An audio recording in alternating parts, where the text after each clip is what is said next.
you something. We're as happy as we can possibly be.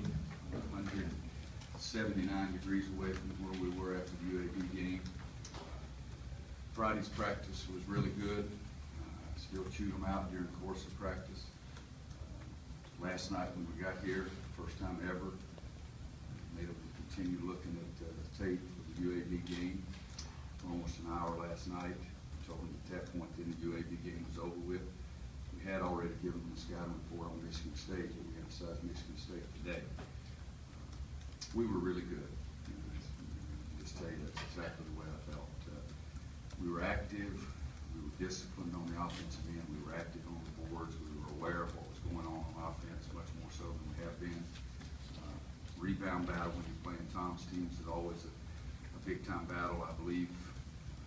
Rebounding is extremely important. I think he does as well. I would have to think over the last 10 years that Michigan State and North Carolina have been two of the worst 5 best defenses in the country for a 10-year period, and we wanted to emphasize that. They're really a gifted team, but we were very fortunate tonight. That's the bottom line. We made some shots that we haven't been making in the first half. They gave us a little confidence. I told them the same thing at halftime today that I did against Louisville, that we were tied both times, and I said, we didn't play great, but we can play a heck of a lot, and we can play a heck of a lot better in the second half. If you look down our chart, we have 5 guys in double figures. We have a lot of guys that were involved in it. Out-rebound them 49-38. We shoot 52% in the second half, and they shoot 31. Tom's club missed some shots that they normally make, and we defended around the rim. That's one thing we've been doing better this year, blocking shots, than we did last year. But Bryce and Kennedy gave us a big lift off the bench offensively, and I think both of them were even better, a little better defensively than they have been. And then I just thought that JP and Nate Britt really stepped up. It wasn't just the Marcus Page show today. You know, I thought the first 3 or 4 minutes of the second half was crucial. And he had either 5 or 7 points early in the second half.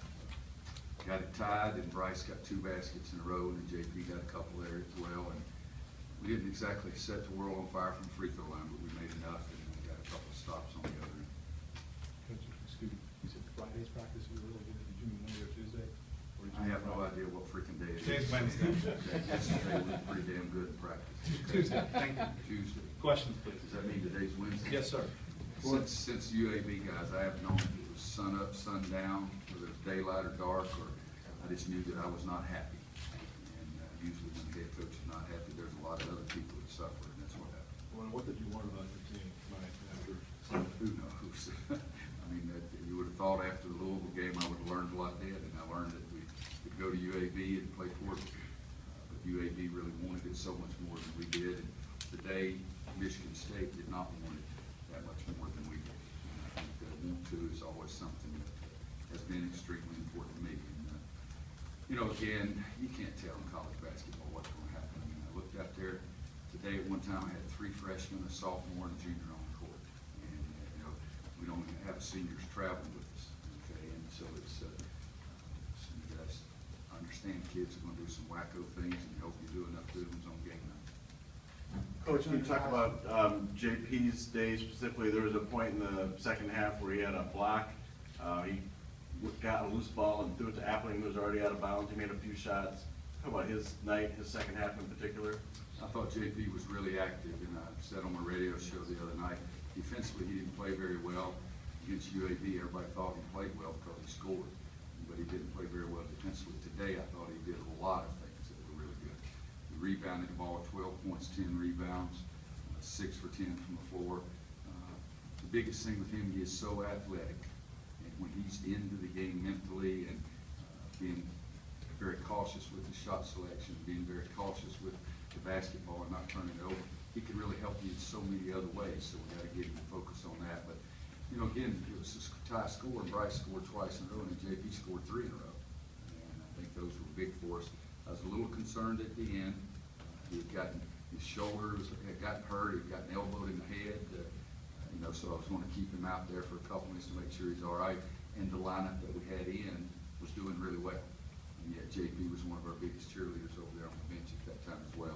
I did not keep him out because of free throw percentage. I will make substitutions like that, and I always have, but it's just when I took him out, the group that was in there was really doing very, very well, and he understood excited about our team. Coach, has the team's mood and morale been as up and down as their play, or have they been more even killed? Oh, it's probably been up and down. The kids, you know, bad things, they get rid of them in a half hour. You know, and coaches, we live at UAB for 72 hours, or how long it is to the next game. And so 18, 19, 20-year-olds get rid of bad things a lot quicker. They enjoyed the Louisville game. They didn't enjoy the UAB game. I did not allow them to do it a lot of times. I wasn't with them all the time. But you can't just depend on their emotions. You've got to keep pushing them to try to do it all the time. Have you been a part of a team with this many wild swings, so drastic? Oh, I have no idea. I'd have to, you know, I'm old. God almighty, guys, this is 26 years as a head coach. I couldn't go back and see. I have no idea.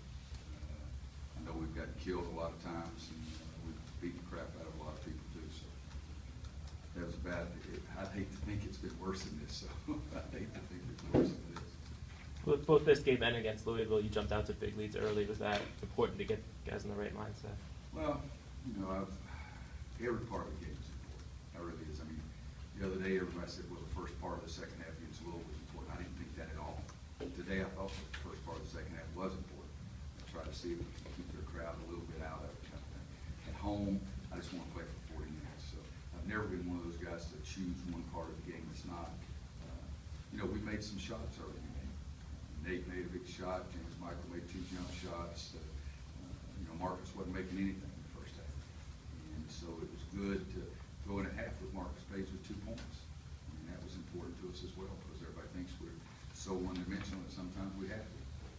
But the second half, you got to play every possession. I mean, I was mad at the end when we scored and didn't sprint back on defense, and it was 6 seconds to play. It's just the way I am. Coach, even on MSU's home court, it looked like you guys played with more energy. Do you agree with that? You know, I can't speak to Tom's team. He'll have to answer it. You know, there's North Carolina and there's Duke and Kentucky and Indiana that have been great for 100 years. Judd Heathcote and Magic Johnson made this place, and Tom has done just an unbelievable job for 19 years. He's taken it to a level and maintained it. And you look at what he's done in 19 years as head coach, it's hard for anybody to match that. So I'm not going to sit up here and try to evaluate his team. He's one of the great guys in coaching. He's one of the great coaches. So you can ask him that. Anybody else? Okay, thanks. Oh, I have a question. One more. Okay.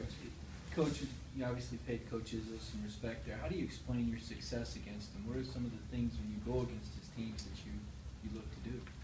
You know, my players have played better on game days than his players have. That's the bottom line. I'm no better coach than Tom Izzo by any means. It's just that on that one game day, my teams have played really well. Sometimes we've had more talent too. You know, in 09, I mean, I was dumb enough, we beat them in the regular season by whatever it was. I told our team we'd beat them more in finals. You know, I got some people in Detroit and Michigan mad at me because I said I didn't care that much about the state of their economy. Let's let it suffer for another day. You know, let's beat them, not get the Michigan people fired up. But, you know, I've got some coaches that we have a great deal of respect for, that we have great records against, and I've got some coaches that kicked our tails. It's just, because your players play on that game day. Thank you.